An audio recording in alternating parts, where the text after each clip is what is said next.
این قسمت میخوایم در مورد HTML صحبت کنیم. همونطور که قبلا گفتم اگه یک سایت رو مثل یک انسان در نظر بگیریم، HTML مثل اسکلت اون انسانه که همه چی داره رو اون سوار میشه. HTML مخفف Hypertext Markup Language هست، یعنی زبان نشانه گذاری ابرمتن. متن بودنش به ما این امکان رو میده که با یک ادیتور متن خیلی ساده بتونیم یک فایل HTML رو پیاده سازی کنیم. تو همه سیستم عامل ها مثل مک، لینوکس یا ویندوز یک اپلیکیشن رایگان و دیفالت برای ویرایش متن وجود داره. تو ویندوز این نرم افزار نوتپد هست. ما الان میخوایم بریم با استفاده از نوتپد یک فایل HTML ایجاد کنیم و نتیجه اون رو تو مرورگرمون ببینیم. برای این کار من روی استارت کلیک میکنم و نرم افزار نوتپد رو پیدا میکنم، یا اینکه سرچ میکنم نوتپد و روی نرم افزارش کلیک میکنم تا نرم افزار باز بشه. بعد از اینکه نرم افزار باز شد، متن دلخواهم رو اینجا مینویسم hello HTML. اینجا یه دایره برام ظاهر میشه، یا ممکنه تو ادیتور شما یه ستاره قبل یا بعد اسم فایلتون ایجاد بشه که بهمون میگه این فایل هنوز ذخیره نشده.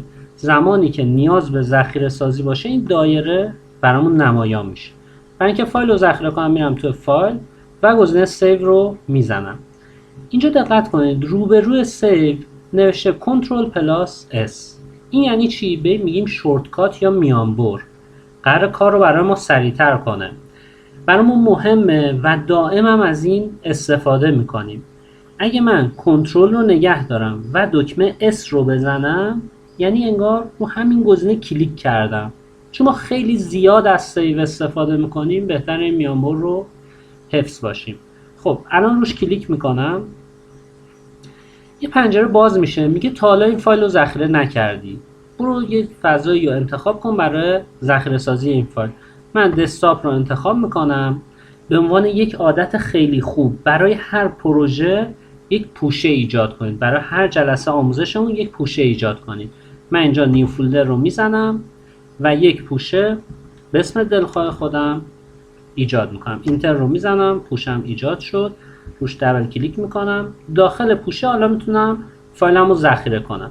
منتها قبل اینکه ذخیره کنید به این نکته توجه کنید، اینجا یه سیو از تایپ داریم که میگه من این فایل رو به صورت نوشته ذخیره خواهم کرد.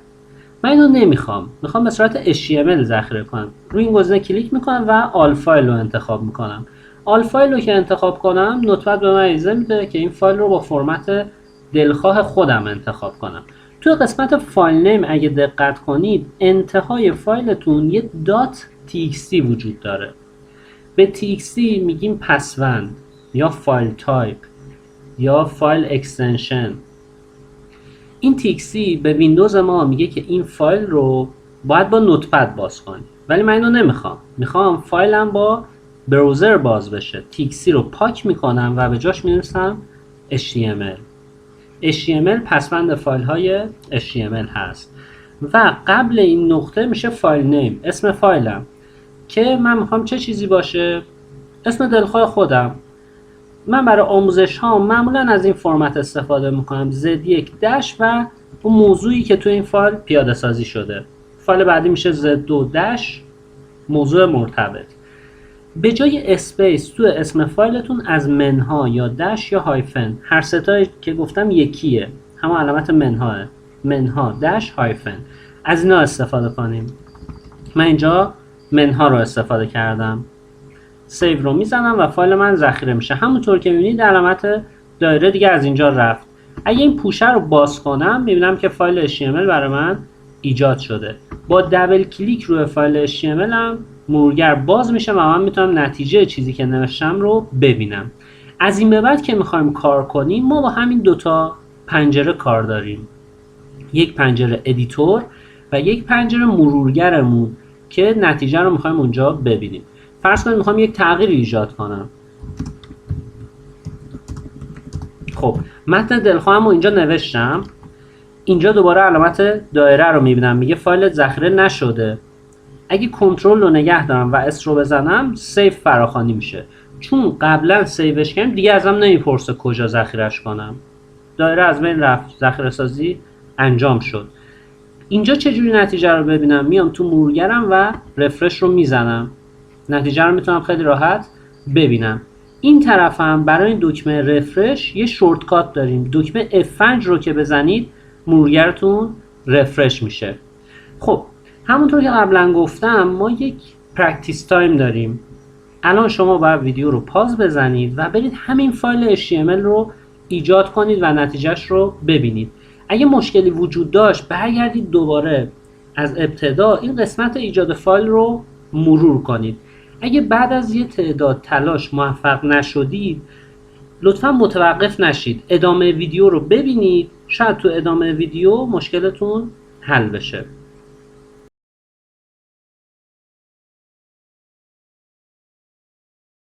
حالا که اولین فایل HTML رو ساختیم میخوایم بریم مفاهیم نشانه گذاری رو بفهمیم و ببینیم توی فایل HTML چجوری باید اصولی بنویسیم.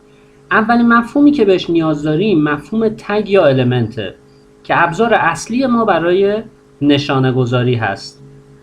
کلماتی که من توی اسلاید ها میارم کلمات مهمی است و لطفا اینا رو حفظ کنید، به خاطر بسپرید. من جاهای مختلف اسلاید از این کلمه ها استفاده میکنم.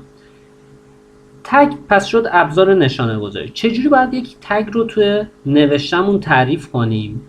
برای تعریف تگ از علامت کوچیکتر و بزرگتر استفاده میکنیم که روی کیبوردتون کافیه شیفت رو نگه دارید و این دوتا علامت رو بزنید. بین علامت کوچیکتر و علامت بزرگتر نوشته‌ای می‌نویسیم که بهش میگیم تگ نیم. تگ نیم همش با حروف کوچیکه و توی اسمش اسپیسی وجود نداره. تگ نیم های خاصی داریم که ما اینها رو می‌بینیم، یعنی مجاز نیستیم هر تگ نیمی که دلمون خواست رو استفاده کنیم. یک تگ با دو قسمت تعریف میشه، استارت تگ و اند تگ. استارت تگ و اند تگ تفاوتشون تو این اسلشه. اند تگ یه اسلش داره که پایان اون تگ رو برامون اعلام میکنه. اسمای دیگه هم دارم. به استارت تگ میگیم اوپنینگ تگ، تگ شروع یا تگ باز شدن. به اند تگ یا کلوزینگ تگ میگیم تگ پایان یا تگ بسته شدن. متنی که بین اینا قرار میگیره همون چیزیه که میخواد نشانه گذاری بشه که یه اتفاقی روش بیفته. به این متن داخل میگیم اینساید تگ یعنی داخل تگ، یا تگ کانتنت یعنی محتوای تگ، یا اینر HTML. هر کدوم از اینا رو استفاده کردیم لطفاً بدونید دیگه داریم در مورد چی صحبت میکنیم. یه فضایی داریم، یه نوشته‌ای داریم قبل از تگ شروع بهش میگیم بیفور تگ و یه متنی داریم بعد از تگ پایان بهش میگیم افتر تگ. خب یه مدل دیگه تگ هم داریم بهش میگیم empty tag، singleton یا self closing tag. تگ هایی هستن که inner HTML و closing tag رو ندارن. مثلا میگیم این تگ تنهاست، سینگلتونه، یا empty محتوایی نداره، یا اینکه self closing خودش رو میبنده، تگ پایان نداره دیگه. برای اینا after tag و before tag تعریف میشه. حالا چه تگ هایی داریم؟ میخوایم دونه دونه ببینیم چه تگ نیم هایی داریم. اینجا یه لیستی از تگ ها برامون اومده. تگ های مرتبط با تکست فرمتینگ، یعنی یک استایلی، یک نمایش خاصی به یک نوشته بدیم.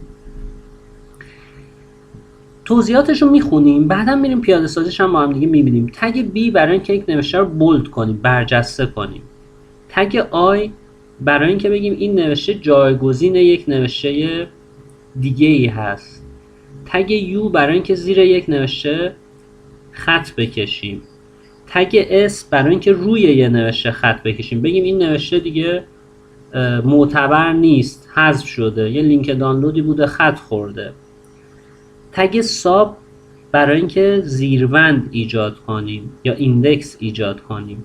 میریم مثالش رو میبینیم اگه نمیدونید چیه. تگ ساب برای اینکه توان ایجاد کنیم، یه متنی رو ببریم بالا بنویسیم.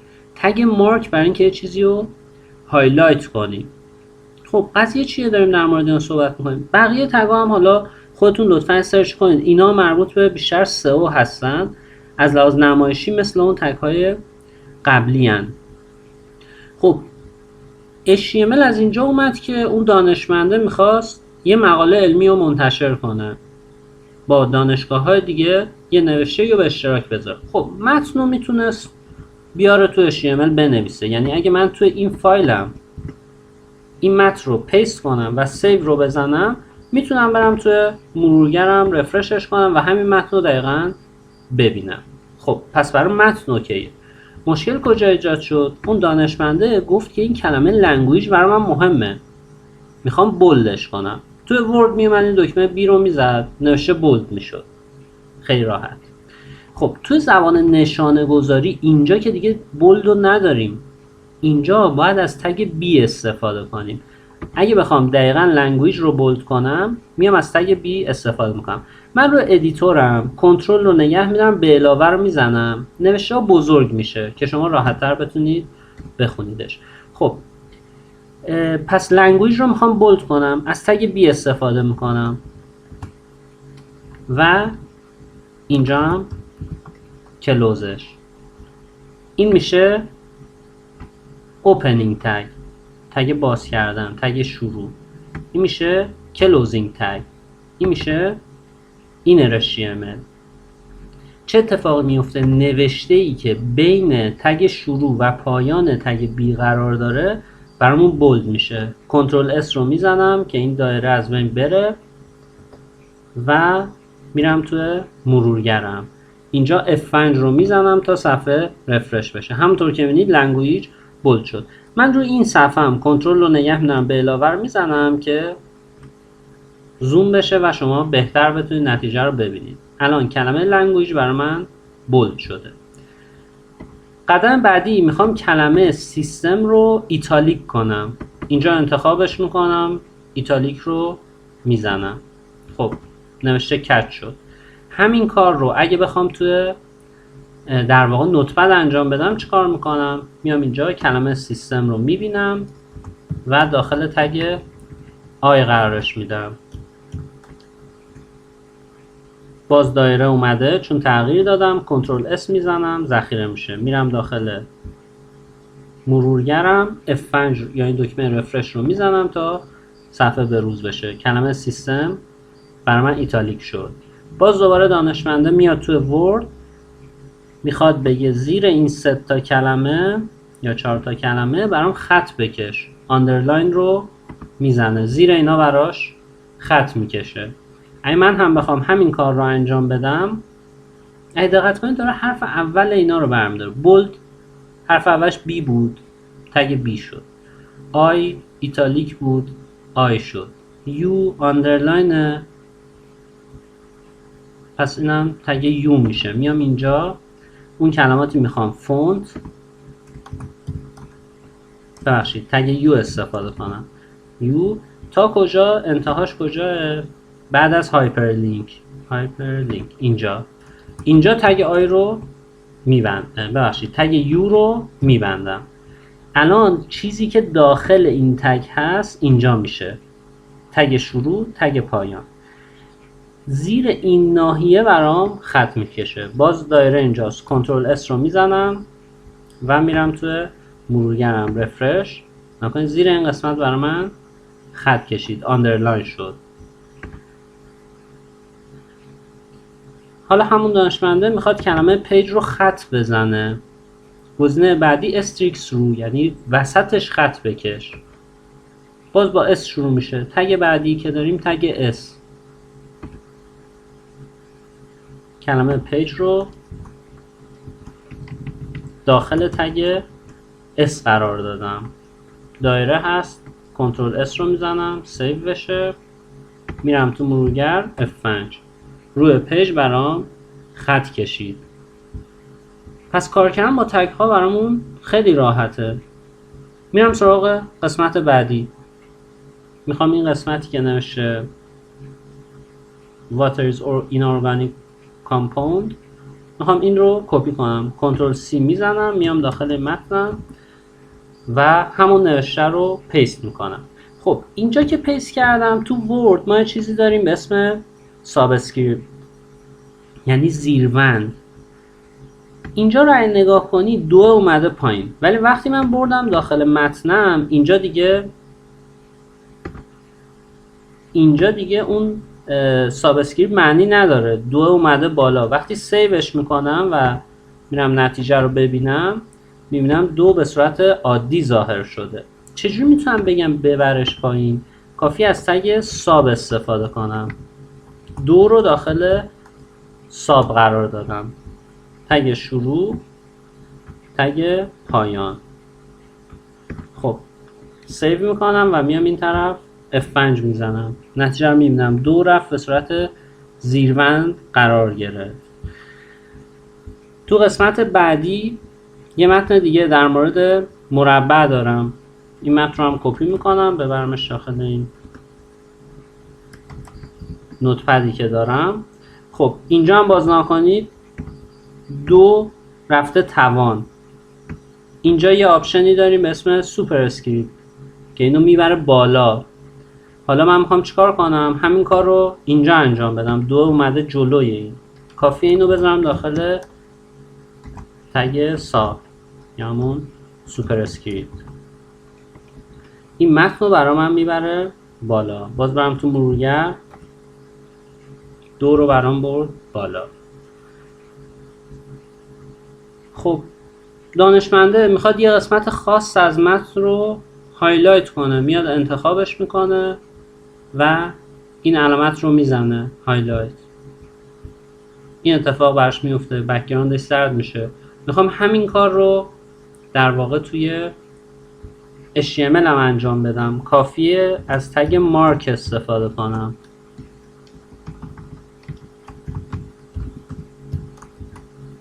تگ باز شدن و بسته شدن.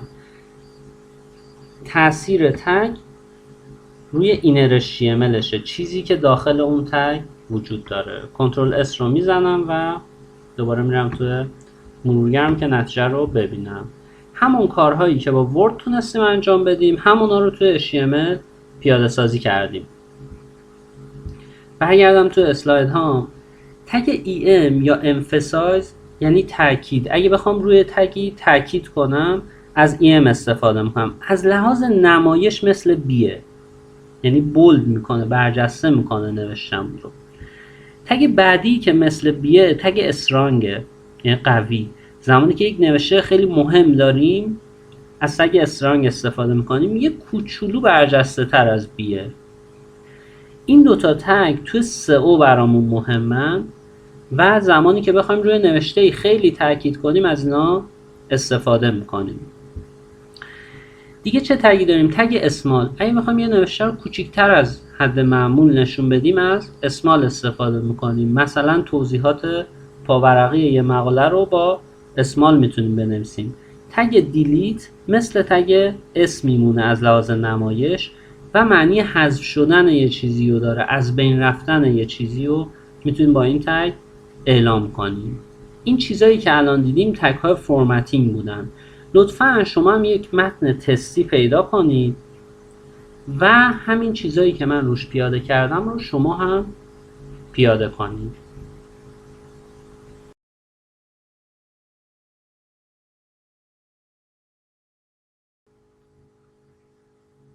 تو قدم بعدی آقا یا خانم نویسنده مقاله میخواد یک کلمه ای رو روش 2 تا کار انجام بده، هم آندرلاین داشته باشه هم بولد بشه. توی ورد خیلی راحت میاد اون کلمه رو انتخاب میکنه و بولد رو میزنه. هم آندرلاین رو داریم هم بولد شده. اینجا هم میخوام همین کار رو انجام بدم. کافیه با کلمه گرافیک همین کار رو انجام بدیم. خود گرافیک داخل تگ یو هست و من میام براش تگ بی رو هم اضافه میکنم که بولد بشه. کنترل اس. همونطور که میبینیم هر دوتا اتفاق روش افتاد. حالا میخوایم همین کار رو با کلمه پیج انجام بدیم. هم بولد باشه هم خط بخوره، یا هم خط بخوره هم ایتالیک باشه. میخوام 2 تا قابلیت رو با هم در اون ایجاد کنم. خب اینجا چیکار میکنم؟ کلمه پیج رو داخل تگ بی قرار میدم. الان پیج هم داخل تگ بیه هم داخل تگ اس هست. اگه سیوش کنیم و ببینیمش، اینجا F5 میزنم، میبینید که پیج هم خط خورد هم بولد شد. خب ممکنه سوال پیش بیاد میشه بی رو اول نوشت؟ جواب اینه بله. بیایم جای بی و اس رو عوض کنیم. نکتهش اینه که این طرف هم باید جاشو عوض کنیم. در واقع تگی که زودتر باز میشه باید دیرتر بسته بشه. یا یه جور دیگه میشه گفت تگ شروع و پایان نمیتونه نصفش داخل یه تگ باشه و نصفش بیرون. اینو سیو کنم، نتیجه رو ببینیم. بریم رو اسلاید همین موضوع رو با جزئیات بیشتر ببینیم. به این میگن نستد المنت یعنی المان های تو در تو. شیوه صحیح نوشتنش این شکلیه که تگی که زودتر باز شده دیرتر بسته میشه، تگی که دیرتر باز شده زودتر بسته میشه. شیوه اشتباه نوشتن چیزیه که این پایین میبینیم. تگ آی زودتر از بی باز شده، زودتر از بی بسته شده. این اشتباهه. جور دیگه چیه؟ تگ بی رو در نظر بگیرید. حالا تگ آی داخل بیه یا بیرون بیه؟ نمیتونم بگم داخل بیه چون تگ شروعش قبل بیه، تگ پایانش داخل بیه. این حالت کلا اشتباهه و اینطوری نباید بنویسیم. یه نکته وجود داره، اینه که میگیم مرورگر بامرامه، یعنی اشتباهات ما رو اصلاح میکنه تا مشتری چیز اشتباه رو نبینه. یعنی اگه من اینجا اس رو بیارم اشتباه بنویسم و سیو کنم، اینجا هم رفرش کنم، میبینم که هیچ اتفاقی نیفتاد و همون حالت درست رو دارم میبینم. چرا مرورگر این کار رو انجام میده و خطا نمیده؟ برای اینکه کسانی که اومدن سایت رو ببینن با کمترین مشکل مواجه بشن. اما آیا ما میتونیم روش حساب کنیم؟ حالا که جواب میده جای BOS رو اشتباه بنویسیم؟ جواب اینه که اصلا. چرا؟ هرچی بریم جلوتر میبینی که وابستگی ما به این HTML بیشتر میشه، وابستگیمون به ساختارش بیشتر میشه. یه جایی به موقعیت این تگ ها نیاز داریم و اگه انتخابمون اشتباه باشه اصلاح مرورگر ما رو به دردسر میندازه. برای اینکه اینو بهتر متوجه بشیم توی این صفحه روی این کلمه مورد نظرم که پیج هست راست کلیک میکنم و میزنم اینسپکت. اینسپکت جزئیات بیشتری رو از این آیتم به من میده. اینجا کد HTML رو میبینم. همونطور که میبینید خودش تگ بی رو، تگ بسته شدن بی و اس رو جابجا کرده. کد من رو تصحیح کرده. اون چیزی من نوشتم یه چیز دیگه است ولی خودش اینو اصلاح میکنه و جابجاش میکنه. حتی اگه شما یه تگی یادتون بره ببندید، خود مرورگر بنا به تشخیصش اونو در جای درست میبنده، ولی ما به هیچ وجه نباید روی اون حساب کنیم چون ممکنه اصلا طبق خواسته ما این کار رو انجام نده، فقط یه جوری انجام بده که مشکل حل بشه. دوباره تا اینجا ویدیو استاپ بزنید، همین قسمت رو پیاده کنید، یه نستد تگ بسازید و بعد ادامه بدید.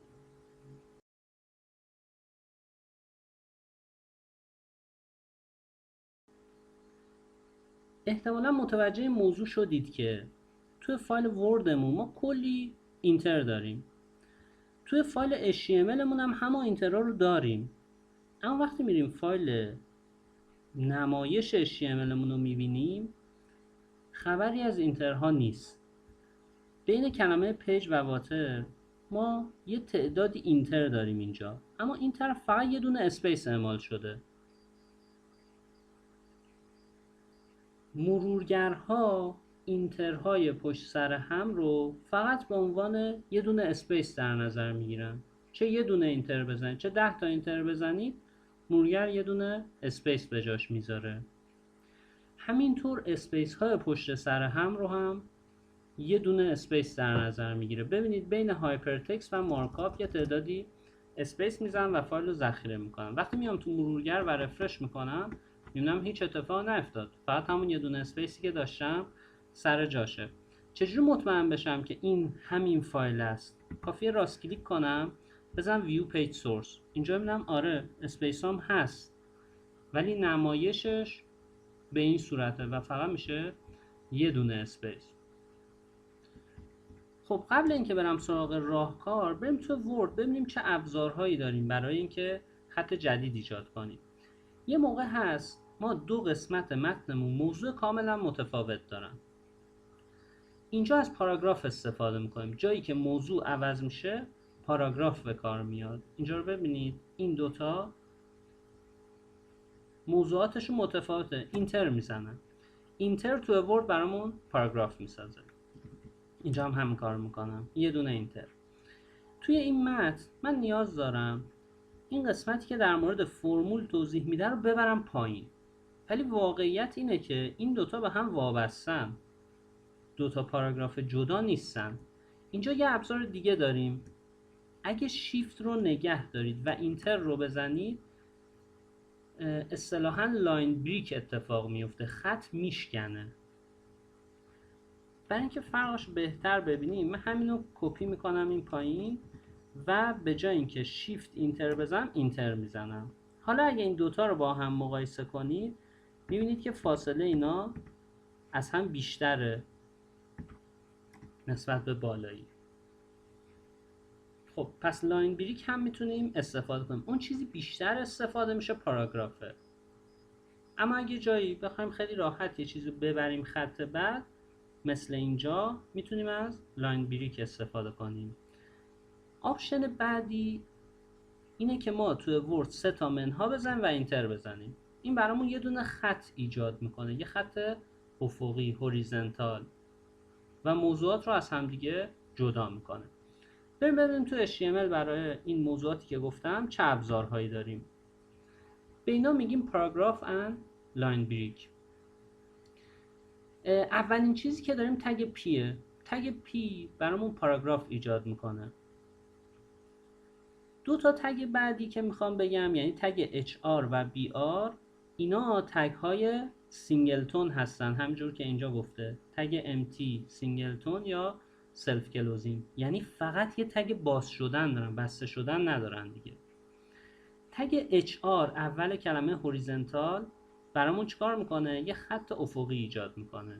و تگ BR اول کلمه بریک برامون یه خط جدید ایجاد میکنه. خب بریم تو HTML و این رو اعمال کنیم. من این پنجره یکم بکشمش. خب اینجا میخوام این قسمت اولم یه دونه پاراگراف باشه، از تگ پی استفاده میکنم، همینطور پایینی.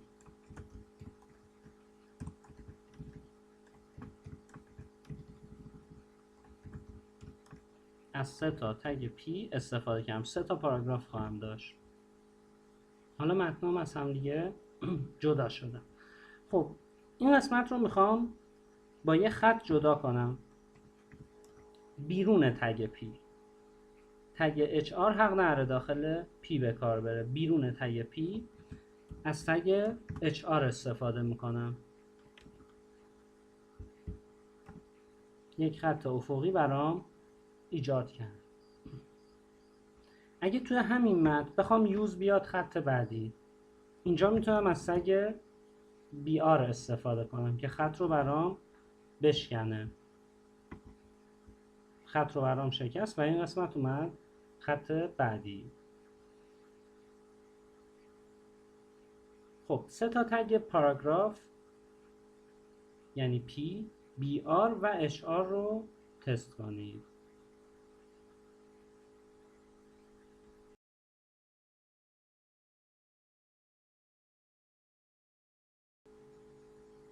همونطور که میبینید هرچی جلوتر میریم کد HTML مون بیشتر میشه.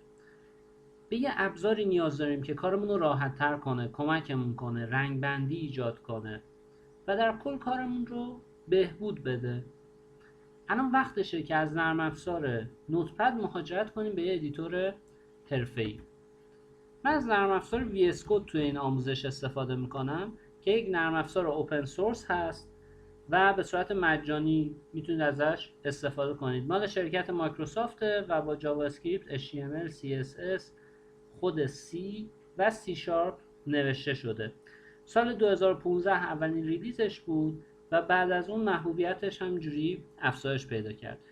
وقتی VS Code رو سرچ کنم سایت code.visualstudio.com رو میبینم. رو همین قسمت دانلود کلیک میکنم تا وارد سایتش بشم. این قسمت اول دانلود برای ویندوز هست. میتونیم نرم افزار رو برای یوزرمون نصب کنیم یا اینکه برای سیستم و برای هر یوزری که توی کامپیوترمون داریم. خب من برای کل سیستمم نصبش میکنم. روی دانلود کلیک میکنم، منو به یک صفحه دیگه میبره. باید اینجا صبر کنم تا لینک دانلود ظاهر بشه. حجم زیادی نداره این نرم افزار، همونطور که میبینید 93 مگه که میتونم دانلودش کنم. خوبی این نرم افزار چیه؟ اولا توی کدام یک رنگ بندی ایجاد میکنه.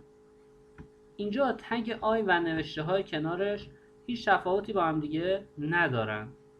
نکته بعدی اینه که ممکنه من چندین تگ آی داشته باشم. اینجا یک تگ آی دارم، تکست رو داخل یک تگ آی دیگه قرار میدم و همین ممکنه ادامه داشته باشه یا تگ های تو در تو ایجاد بشه، نستینگ ها بیشتر از اینی هست بشه. خب اگه ادیتور به من کمک کنه که تگ پایان رو تشخیص بدم خیلی برام مفید هست. یه کار دیگه ای که ادیتور میتونه برامون کنه اینه که کدهامون رو فرمت کنه. یعنی اگه من بد نوشتم، اگه خطهام طولانی شد، کدم رو فرمت کنه، جاهایی که نیاز هست اینتر بزنه. مثلا میتونم این متن رو قبلش تب بزنم، دکمه تب رو که بزنم میاد جلو و نشون میده که متن من داخل این تگ پی هست. اینتر هم که تأثیری نداشت، بنابراین اینجا رو اینتر میزنم، خط بعدی هم تب میزنم. اینجا کاملا مشخص میشه این متن داخل این تگ پی هست. توی نوتپد این کار سختیه و به خاطر همین اینجا من نمیتونم خیلی خوب این موضوع رو رعایت کنم. اما توی یه نرم افزاری مثل VS Code خیلی راحت میشه این کار رو انجام داد. نکته دیگهش اینه که VS Code امکان نصب اکستنشن ها رو به ما میده. یعنی میشه به امکاناتش اضافه کرد. انگار ما به یک مجموعه نامحدود از امکانات وصلیم. هر چیزی که نیاز داشته باشیم رو میتونیم روی VS Codeمون نصب کنیم. خب من به حالت قبلی برگردونم. فایلم هم دانلود شد. بعد از اینکه فایلم دانلود شد کافیه روش دبل کلیک کنم تا فرآیند نصبش شروع بشه.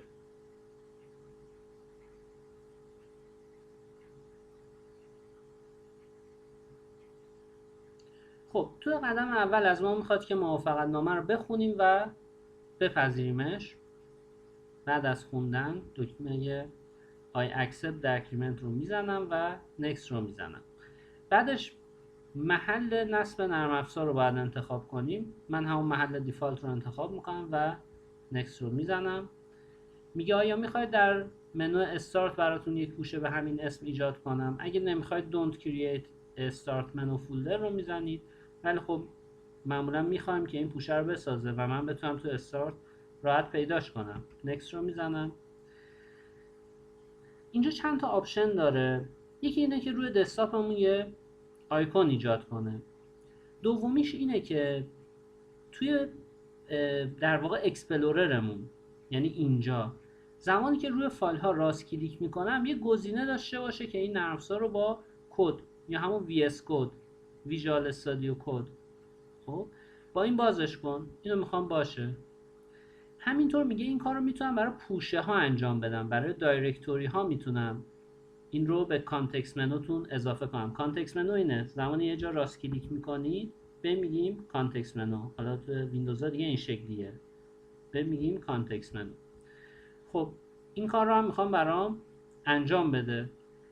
اینجا میگه فرمت هایی که VS Code میشناسه رو میخوای بگم که با VS Code باز بشه. مثلا فایل فرض کنید CSS رو، فایل جاوا اسکریپت رو میخوای بگم با VS Code باز بشه. این رو هم تیکش رو میزنم.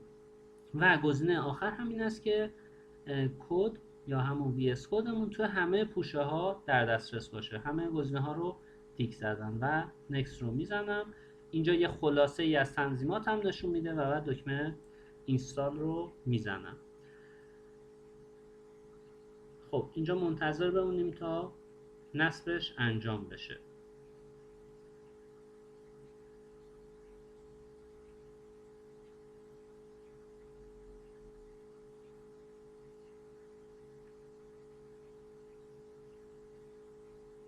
بعد از اینکه نصب انجام شد این صفحه برای ما میاد و میتونیم بگیم که نرم افزار رو بعد از اینکه دکمه فینیش زدیم برامون باز کن. من فینیش رو میزنم و نرم افزار وی اس کد برای من باز میشه. امکانات مختلفی داره که ما هرچی جلوتر بریم این امکانات رو بیشتر باهاش آشنا میشیم. مثل یک ادیتور معمولی میتونید بیاید توی فایل و نیو فایل رو بزنید و فایل جدیدی ایجاد کنید. بعد از اینکه نیو فایل رو بزنم از من میپرسه که نوع فایل چی هست. میتونم بزنم تکست فایل و یک فایل جدید رو شروع کنم به تایپ کردن و ایجاد کردنش. اما لطفا از این روش استفاده نکنید. راه بهتر چیه؟ همونطوری که گفتم ما برای پروژه هامون پوشه میسازیم، فولدر میسازیم. میریم چیکار میکنیم؟ اینجا هم پوشه رو باز میکنیم. روی فایل کلیک میکنم، اوپن فولدر. اوپن فایل رو نزدم، حواستون باشه. اوپن فولدر یا کنترل رو نگه دارم، اول حرف کار رو بزنم و بعدش حرف او رو. اوکی؟ اوپن فولدر.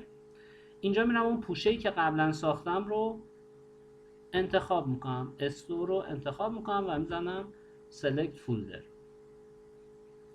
بعد از اینکه پوشه رو انتخاب کردم میبینم که اون فایل من رو داره این کنار نشون میده. به این پوشه و در واقع فایل منیجرم رو بیارم کنار هم دیگه. کل صفحه رو بگیر. روی دسکتاپ بود. خب این فایلیه که در واقع توی اکسپلورر هم داشتم. اینجا هم اکسپلورر وی اس کدمه. اینجا فایل رو نشون میده، نیاز نیست این پوشه رو باز نگه دارم. نکنید اگه بخوام اینجا فایل جدید بسازم، ببینید چقدر راحته. این گزینه برام فایل میسازه. روی هر کدوم، روی هر آیکونی که اسمش رو نمیدونستید موستون رو نگه دارید زیرش مینویسه نیو فایل. یکی چیه؟ نیو فولدر، پوشه جدید برات میسازم. من فایل جدید میخوام، z2 داش اسم دلخواهم. میخوام در مورد هدینگ صحبت کنم و پسوندش هم اینجا خیلی راحت تایپ میکنم .html. دیگه نگران این که فایل رو برم سیو کنم و اینا نیستم. همونطور که میبینید خیلی راحت یه فایل اینجا برام ایجاد کرد. همینطور میتونم کلیک کنم رو این و دیلیت رو بزنم، خیلی راحت برام فایل رو پاک میکنه، میره توی سطل آشغال. اگه کنترل زد بزنم فایلم برمیگرده. پس از اینجا خیلی راحت میتونم این فایل ها رو کنترل کنم. خیلی هم عالی. صفحه رو بزرگ میکنم. این قسمت اوله که بهش میگیم اکسپلورر. روی این کلیک کنم میتونم اون پوشه‌ای که باز کردم و محتویاتش رو ببینم. لطفاً تا اینجا کارهایی که انجام دادم رو انجام بدید. وی اس کد رو دانلود کنید، یک پوشه باز کنید و فایلی که تا الان ساختید رو روش کلیک کنید و ببینید.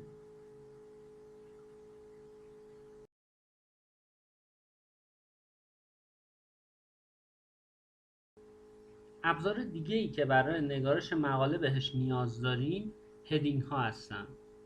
اگه کتاب رو در نظر بگیرید، کتاب یک عنوان داره که بهش میگیم هدینگ 1. یک کتاب یه عنوان داره، بنابراین هدینگ 1 باید یه دونه باشه که بزرگترین سایز رو داره.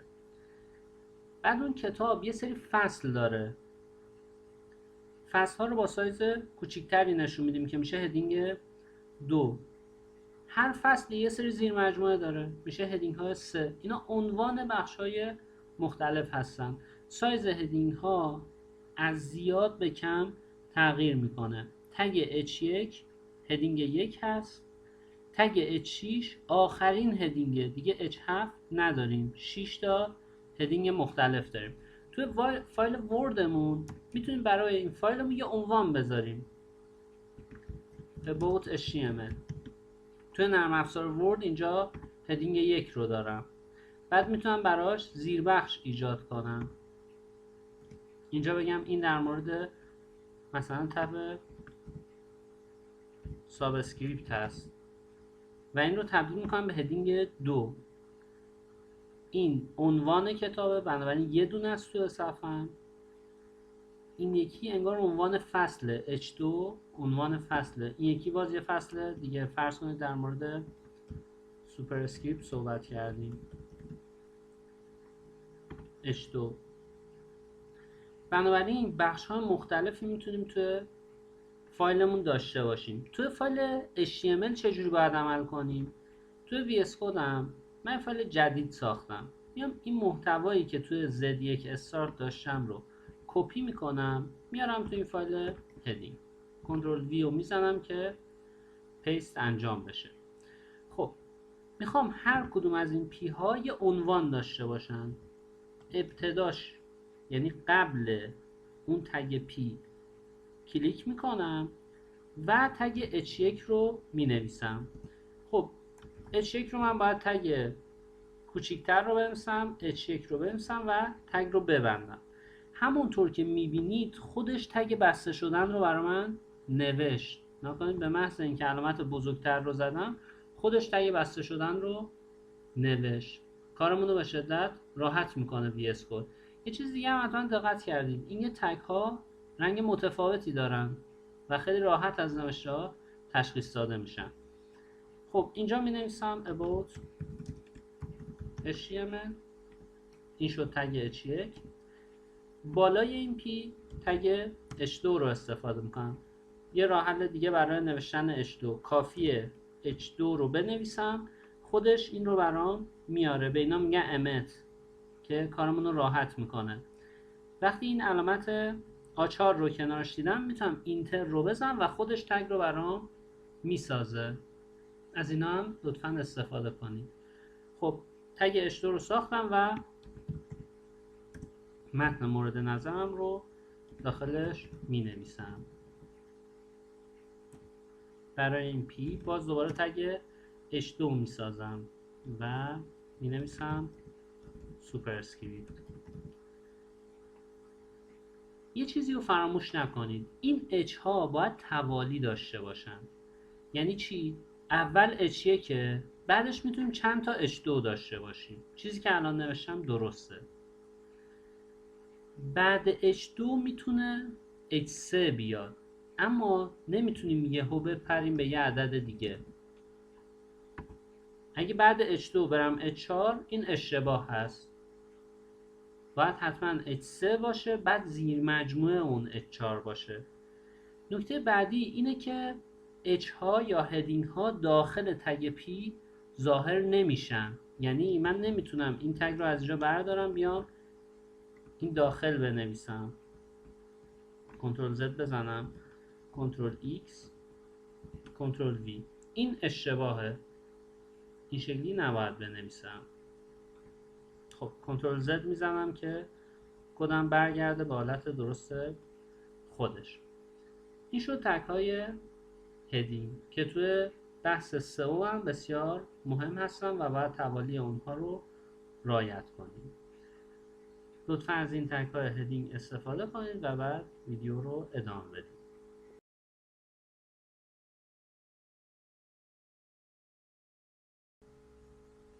موضوع بعدی که باید در مورد تگ ها بدونیم این هست که هر تگ یه سری ویژگی ها داره که بهشون میگیم اتریبیوت.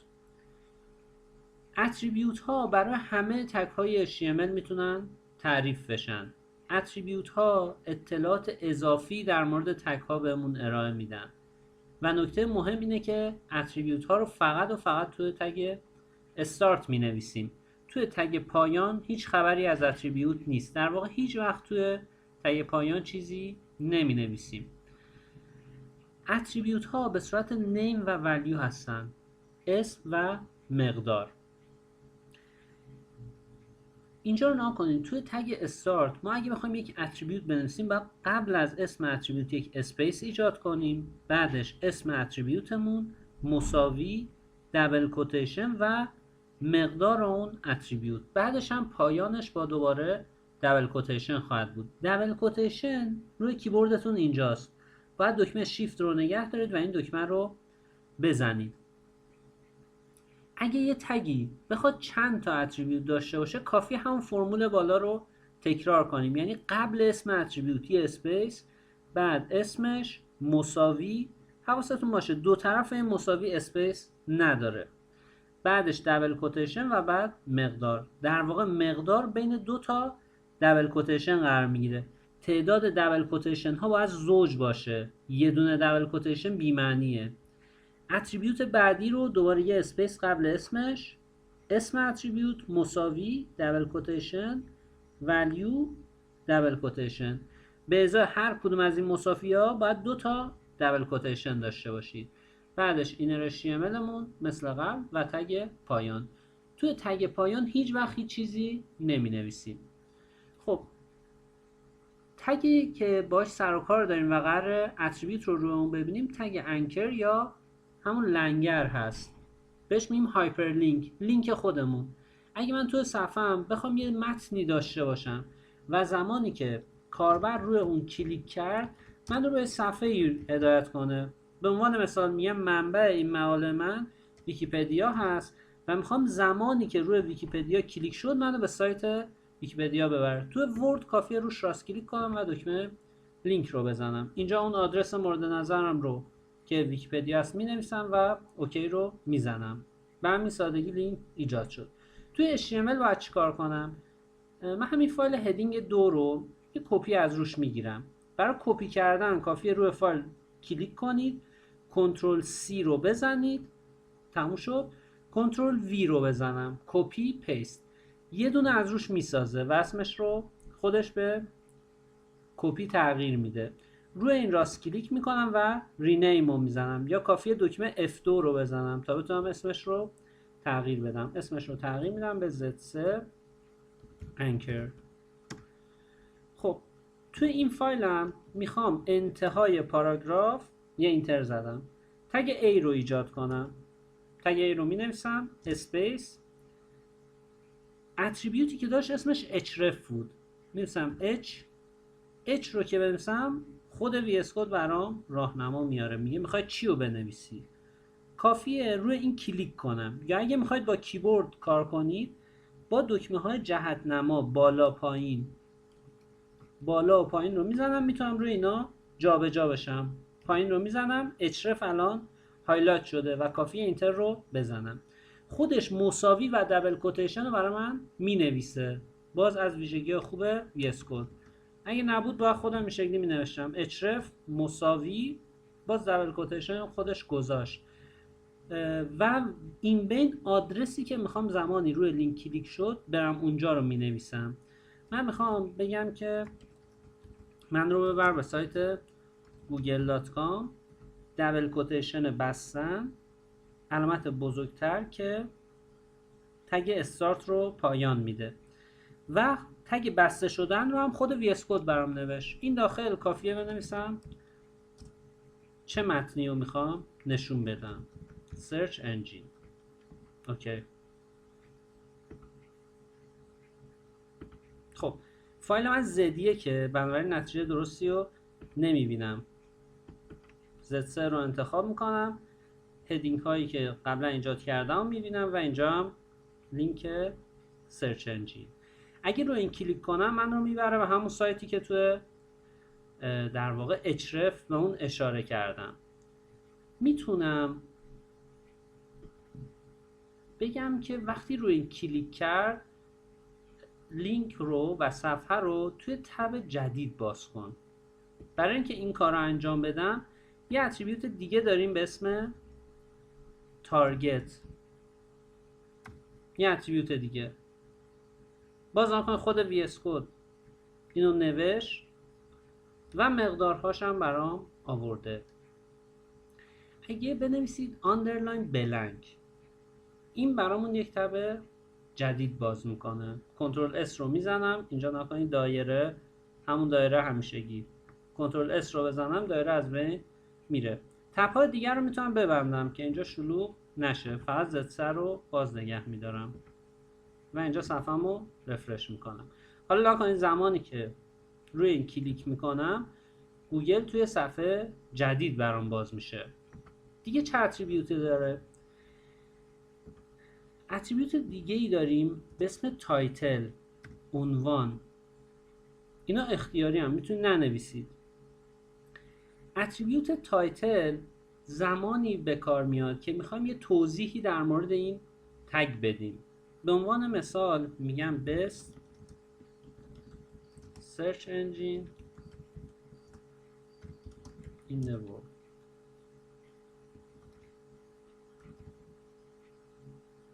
خب این توضیح کجا میاد؟ برم صفحه‌مو رفرش کنم. تا اینجا خبری از توضیح نیست. زمانی که موسم رو ببرم روی این لینک و نگه دارم، این متن رو میبینم. اتریبیوت تایتل برای همه تگ‌های HTML قابل تعریفه. میتونم برای این h2 اتریبیوت تایتل رو بنویسم و بگم که this is a heading.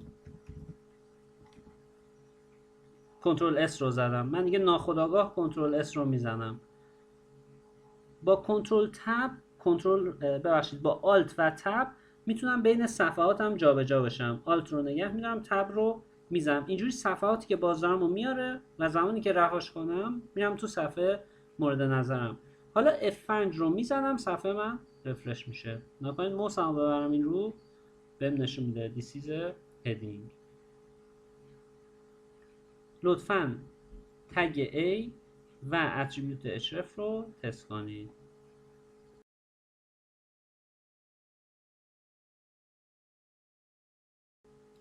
اگه از قبل با HTML آشنایی داشتین، حتما تا اینجا کلی هرس خوردید.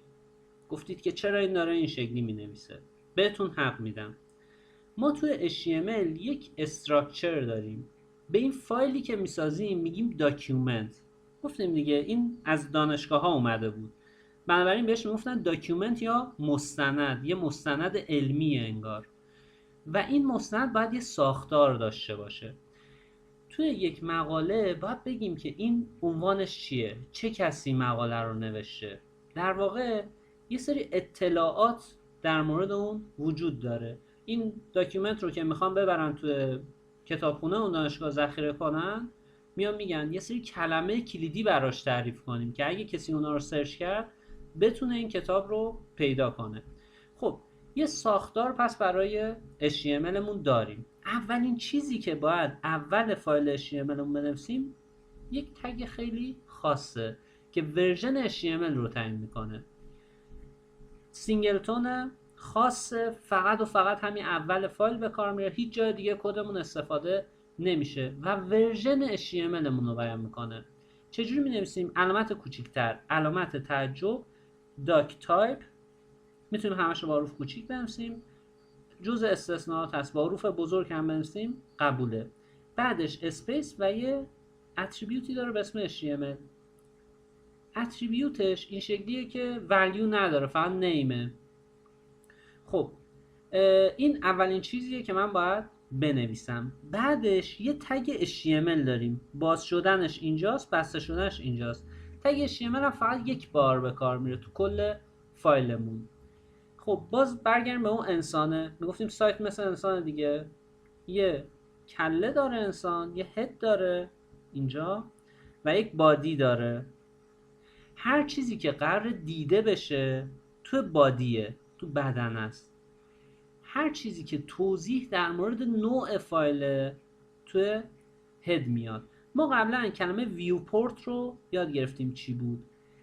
هر چیزی که میخوایم توی ویوپورت دیده بشه باید توی بادی نوشته بشه. من تمپلیت رو اینجا ایجاد میکنم، یه فایل جدید میسازم به اسم z4 و اسمش رو میذارم structure.html. خب اولین چیزی باید بنویسم علامت کوچیکتر، علامت تعجب. باز ببینید VS Code چقدر خوبه، خودش پیشنهاد میده میخوای اینو بنویسی، من اینتر رو میزنم که خودش کاملش کنه. خط بعدی قرار شد تگ HTML رو ایجاد کنم. این تگ HTML بستنش هم خودش انجام داد. داخلش تگ head و بعدش تگ body. برای اینکه تگ هام با همدیگه قاطی نشن و مشخص باشه هد داخل HTML، این چیزایی که داخل HTML هست رو انتخاب میکنم، دکمه تب رو میزنم. دکمه تب رو که بزنم اینا میان جلوتر و کاملا مشخص میشه که هد و بادی داخل HTML هستن. خوندنش برام راحت تر میشه. داخل هد حتما باید یه دونه تگ به اسم تگ تایتل رو استفاده کنیم. تایتل میگه عنوانی که بالای سایتمون مینویسه چی باشه. حواستون باشه تگایی که تا الان صحبت کردیم هیچ کدومش داخل هد نمیاد. هد مثل اون مغزه میمونه ها، داخلش یه سری چیزا خاص میتونه بیاد دیگه، اون استخونا نمیتونن داخل هد بیان، یه سری تگ‌های خاص خودشو داره. به عنوان مثال مینویسم my first HTML document. بریم ببینیم این تایتل کجا نشون داده میشه. این ساختاریه که همیشه باید بنویسید. فایل رو باز میکنم. اینجا رو نکنین، اون متن اومد این بالا. ویوپورت کجا بود برای که یادآوری بشه؟ اینجا این ناحیه رو بهش میگفتیم ویوپورت. هر چیزی بخوایم تو این فضا باشه میاد داخل بادی، هر چیزی که بیرون این فضا مثل عنوان، مثل آیکون این کنار، اینا میرن داخل هد. مثل اینکه چه کسی این متن رو نوشته، مثل اینکه وقتی من میرم روی این زیرش چه توضیحی بیاد، اینا همشون میرن داخل هد نوشته میشن. این حداقل ساختاریه که باید بنویسم. خب من داخل بادی میخوام در واقع یک پاراگراف باشه. پی رو مینویسم، اینتر میزنم و اینجا می‌نویسم hello HTML. آلت و تب رو میزنم، میام روی این پنجره F5. این متنم و این هم تایتلم. این ساختار رو باید رعایت کنیم. همه کدهای قبلی رو باید ببرمشون توی این ساختار. یعنی باید این قسمت رو کپی کنم، بیام توی استارت، بگم ابتدا. یه نکته اینجا نکنید زیرش خط آورده، وقتی برم روش بهم میگه چرا داک تایپ ننوشتی؟ میگه داک تایپ must be declared first. میگه اول باید داک تایپ تعریف بشه. خب پس خیلی خوب وی اس کد داره اشتباهاتمون هم بهمون میگه. میام این اولش مینویسم داک تایپ. بادی باز شده، بادی باید بعد همه اینا بسته بشه. HTML این بالا باز شده و باید بسته بشه. کد من به هم ریخته است. الان باید اینو انتخاب کنم، بگم بیا داخل تا ترتمیز بشه. یه راه آسون‌تر داریم برای مرتب کردن کد. میتونید رو صفحه راست کلیک کنید و گزینه فرمت داکیومنت رو اینجاست روش کلیک کنید، یا دکمه شیفت آلت و F رو با هم بزنید. یعنی آلت و شیفت رو نگه دارید و F رو بزنید. وقتی اینو بزنم کد من رو مرتب میکنه به همین خوبی. خب فایل Z1 رو سیو میکنم. بعد در مورد فایل های دیگه هم همین کار رو انجام بدم. بادی رو پیست کردم، این آخرم این دوتا رو میبندم، آلت شیفت و F رو میزنم تا کدم رو مرتب کنه. اینم سیو، ببندم اینو، اینم ببندیم، موند Z3. این رو هم مرتبش کنیم، تمامه. پس هرچی که تا الان یاد گرفتیم اینا میان داخل بادی قرار میگیرن و این ساختار رو همیشه باید تو HTML مون رعایت کنیم. لطفاً با این ساختار کد رو تغییر بدید، یعنی کدایی تا الان نوشتید رو ببرید توی این ساختار رو اصلاح کنید.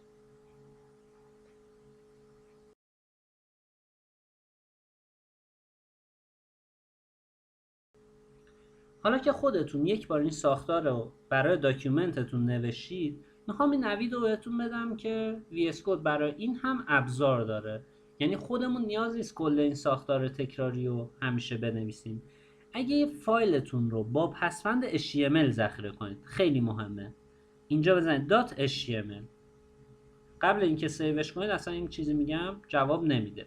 پس فایلم رو اول ذخیره کردم با پسوند .html. بعد اینجا داخل فایل خالی همین اولش علامت تعجب میزنم، یعنی عدد شیفت و عدد 1 رو. این رو که میزنم اینجا رو ببینید باز از اون امتا آورد، کافیه اینتر رو بزنم و خودش اون ساختار رو مینویسه. یه سری چیزا اضافه میکنه که میخوایم در موردش صحبت کنیم. برای تگ HTML اتریبیوتی نوشت به اسم لنگ. تو قبلی ما اینو نداشتیم، نکنید تو Z4 ما اینو ننوشتیم، چیز اجباری نیست. در واقع لنگ داره میگه که زبان صفحه ما چی هست، انگلیسی، فارسی، فرانسوی یا هر زبان دیگه ای. در واقع داره میگه زبان اصلی ما چیه، و یعنی توی صفحه ممکنه متن‌های مختلفی باشه. یه متن فارسی داریم وسطش یه متن انگلیسی اومده، یا برعکس یه متن انگلیسی داریم وسطش یه متن فارسی اومده. اینکه زبان اصلیمون چیه اونو اینجا می نویسیم به صورت دو حرفی. انگلیسی میشه EN، فارسی میشه FA، فرانسوی میشه FR و الی آخر. یه تگ سینگلتون اینجا میبینیم به اسم متا. سینگلتونه یعنی دیگه تگ بسته شدن نداره. این تگ های متا چیزا مختلفی هستن، اطلاعات مختلفی رو در مورد فایلمون ارائه میدن.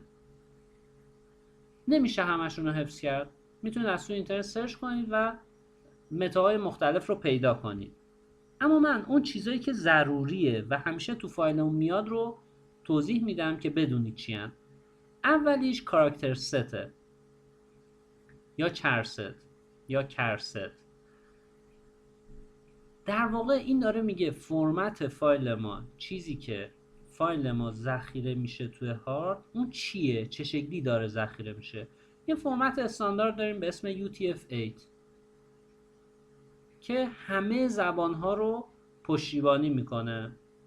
میشه گفت این چیز ثابتیه و دیگه امروز تغییرش نمیدیم. فایل HTML مون همه زبانها رو پشتیبانی میکنه و هر چیزی بخوایم میتونیم داخلش بنویسیم. قبلا اینطوری نبود، ما مثلا انتخاب میکردیم فارسی و فقط تو اون صفحه میتونستیم فارسی یا پرشن بنویسیم.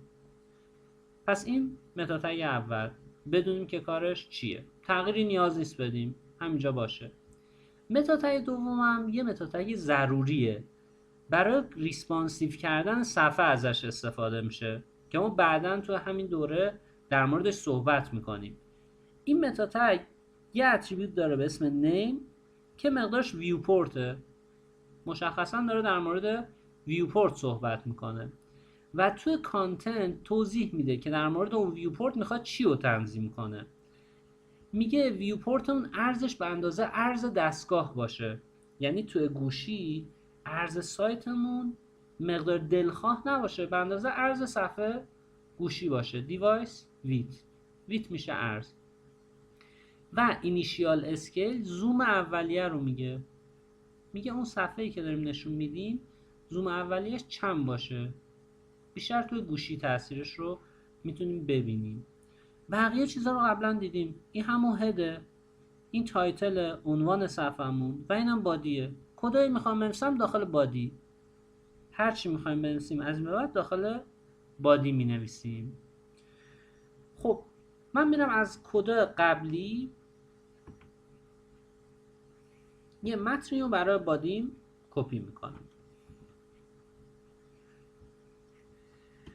خب از کجا بدونم چیزی که نوشتم درسته؟ برای اینکه مرتب بشه یه بار آلت و شیفت رو نگه میدارم و اف رو میزنم کدم رو مرتب کنه. از کجا بدونم درسته؟ یه سری سایت هایی داریم که اینا میتونن اعتبار سنجی انجام بدن. یه سایت اصلی هست که قوانین در واقع HTML و CSS داخل اون تعریف شده که الان میخوایم در مورد اون صحبت کنیم. ولی قبلش لطفا شما از این علامت تعجب استفاده کنید و یه فایل HTML رو ایجاد کنید.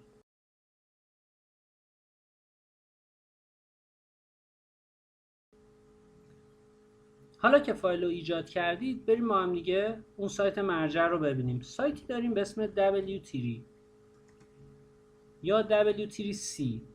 بذارید کامل بنویسم.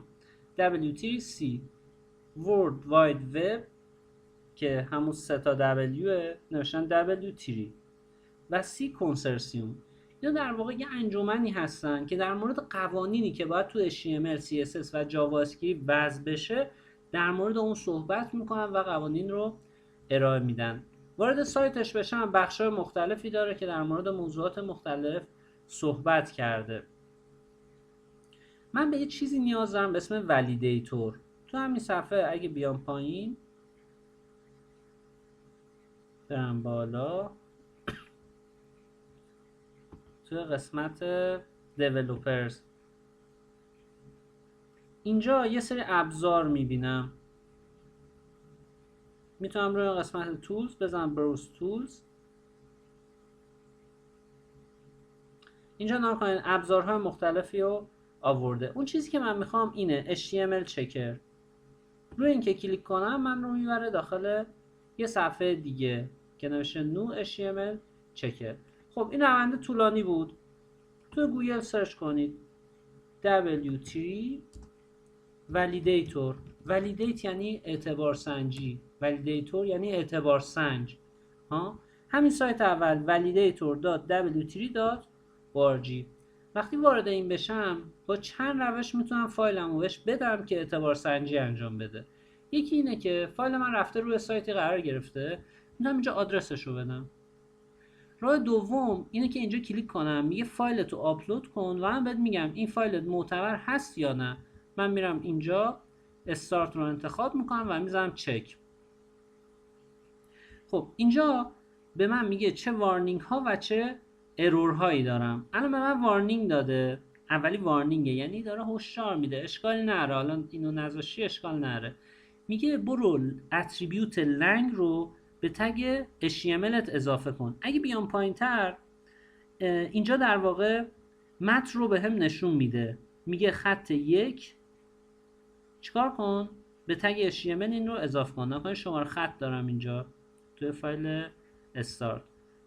نکنید تو خط 1 میگه حالا شماره خط رو در واقع باید بگید 2. بله ببخشید تو خط 2 گفته خط 1 تا 2 برو این تگ رو اضافه کن. نکته دوم چیه؟ میگه چرا کاراکتر اینکودینگ یا همون کاراکتر ست رو اضافه نکردی. قسمت بعدی که داره من ایراد میگیره میگه تگ HRی که داری آخرش اسلش خورده. من یه پلاگینی دارم که اون داره کار منو خراب میکنه. این اسلش نباید اینجا باشه، اینا رو باید پاک کنم. خب میتونم دستی دونه دونه پاک کنم ولی همه جا این پلاگینه کار منو خراب کرده. برای اینکه کارم راحت بشه اینجا یه ابزار سرچ دارم. روی این کلیک کنم اینجا میتونم بگم من کافیه بگم اسپیس اسلش بزرگتر رو با علامت بزرگتر جایگزین کنم. مثلا میذارم اسپیس اسلش بزرگتر. بهم نشون میده میگه تو این فایل ها میبینید میگه تو Z1 استارت اینجا داریش. روش کلیک کنم بهم نشون میده. بعدیا همینطور میگه این HR اینجوری شده. جاهای مختلف متاسفانه این خراب شده. خب میگم به جای این چی بزن؟ علامت بزرگتر بزن و اینو که بزنم تو همه فایلام ریپلیسش میکنه. میگه 9 جا توی 4 تا فایل این ریپلیس اتفاق میفته. میگم اوکی ریپلیسش کن. باز نکنید چه ویژگی خوبی داشت VS Code. من اگه میخواستم دونه دونه اینا رو تغییر بدم کارم خیلی سخت میشد ولی الان همه جا این بیار رو برام تغییر داد. کنترل S رو میزنم فایلم سیو بشه. فایل اضافی رو ببندیم.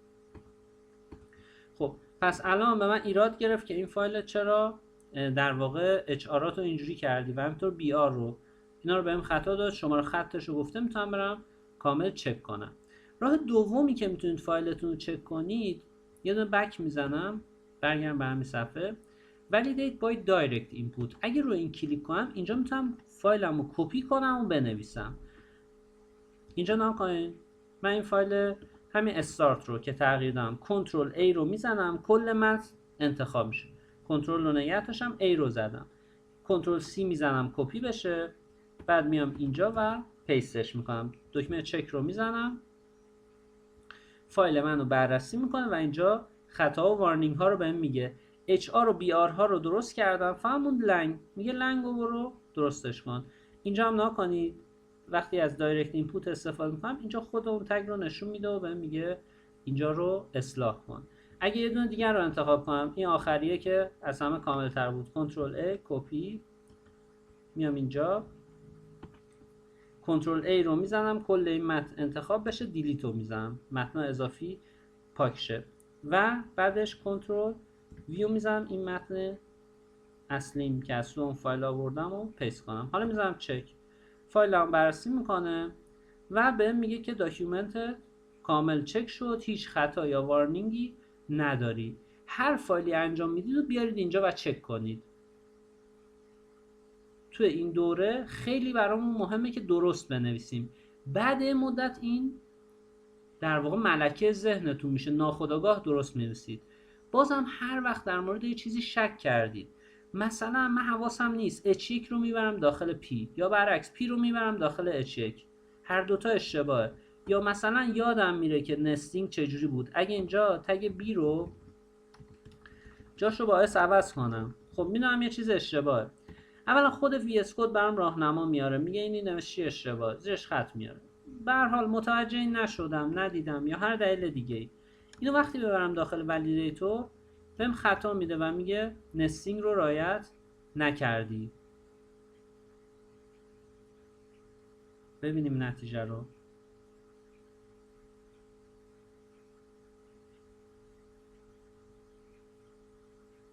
خب چک کردنش خیلی طول کشید. اینجا که داره میچرخه یعنی داره اطلاعات رو میفرسته. خب الان نکنید چکش تموم شد. اینجا میگه ان تگ B violates nesting rule. میگه تگ B داره قوانین نستینگ رو زیر پا میذاره، اینو درستش کن. همینجا تگ S هم همینو گفته. 2 تا ارور دارم، میرم اینجا و میبینم اینو درستش میکنم. پس این خیلی بهمون کمک میکنه. اون قضیه‌ای که میگفتیم مرورگر با مرامه، این شکلی میتونیم چکش کنیم و اون اشتباهاتی که مرورگر داره میپوشونه و خودش حلش میکنه اونا رو پیدا کنیم و حل کنیم. خب این هم سایت ولیدیتور بود که در موردش صحبت کردیم. لطفاً HTMLی که تا اینجا ساختید رو توی ولیدیتور چک کنید. این جلسه ما تمومه. لطفاً تمرین ها رو انجام بدید و حتما داخل ولیدیتور چک کنید. خیلی ممنونم، تا جلسه بعدی.